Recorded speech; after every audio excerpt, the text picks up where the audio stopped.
Bismillahirrahmanirrahim. İnsanın diqqətli və məsuliyyətli olması mühüm məsələdir. Biz gün ərzində zəng edirik, zənglərə cavab veririk. Hətta bu azmış kimi sosial şəbəkədən gələn zənglərə də cavab veririk və ya özümüz oradan zəng edirik, SMS yazırıq, məktublar oxuyuruq, məktub yazırıq. Yəni çalışırıq zənglərə cavab verək, bəzən istəməsək belə o zənglərə cavab da veririk. Amma bir dənə də zəng var ki, ona görə vaxtında cavab verəsən. Onun gecikməsi, yubanması heç də bizim xeyrimizə deyil. Bu ilahi zəngdir, bu Allahın zəngidir ki, əzan səsi ki eşitdin, gərək dəstəmaz alıb namazını qılasan. Namazın vaxtını yubatmayasan, ötəri yanaşmayasan, ciddi alasan. Tamam, Allahın sənin mənim namazımıza ehtiyacı yoxdur. Amma Allah bizə bu namazı, bu ibadətləri etdirməklə bizdə bəndəçilik yolunda məsuliyyət və diqqət formalaşdırır. Bax, bu mühüm məsələdir.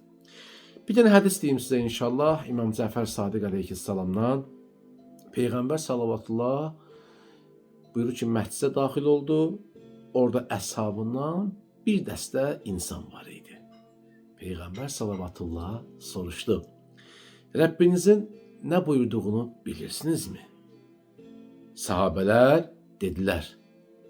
Allah və elçisi daha yaxşı bilir. Peyğəmbər salavatullah buyurdu. Həqiqətən Rəbbiniz buyurur. Həqiqətən kim bu 5 vaxt namazı, yəni 5 vacib namazı vaxtında qılsa və sayını qorusa, yəni qəza etməsə, qiyamət günü mənimlə öhdəmdə ona bir vədim olduğu halda görüşər. Və həmin əhdimə görə onu cənnətə daxil edərəm. Kim onları vaxtında qılmasa və qorumasa, barəsində qərar mənim ixtiyarımdadır. İstəsəm ona əzab verərəm, istəsəm də bağışlayaram.